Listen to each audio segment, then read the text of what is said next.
गोपबंधु आयुर्वेदिक महाविद्यालय पक्षर रथयात्रा ठारू सुनावेश पर्यंत समस्त चिकित्सा जोगाई दि जाइछि। पवित्र रथयात्रा ठारू सुनावेश पर्यंत गोपबंधु आयुर्वेदिक महाविद्यालय परिसर में सेंट जॉन आंबुलांस सदस्य समस्त सदस्य मानक रहिबाकु सुजोग देवा सहित हठात विभिन्न स्वास्थ्यगत समस्या नहीं आसुथिबा रोगी मानक पई 40 बेड विशिष्ट एक जरूरीकालीन सेवागृह जोगदेवा सहित जोगाईदेवा सहित गुंडीचा घर निकट में एक प्राथमिक सेवा शिविर खोल समस्त सेवा जोगाई दि जाउछि बोली जणाइछन्ति महाविद्यालय विद्यालय अध्यक्ष professor Bipin Bihari Khuntia. Professor Bipin Bihari Khuntia principal Gopabandhu Ayurveda Mahavidyalaya Puri.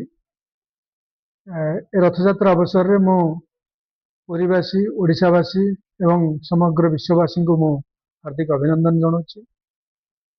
आम अनुष्ठान तरफ आम रथयात्रा पूर्व बहुत प्रस्तुति करूँ। आम पिला माने रथयात्रा इमरजेंसी की आखि आगे रखी 50 यूनिट ब्लड कलेक्शन करके डिस्ट्रिक्ट एडमिनिस्ट्रेशन को।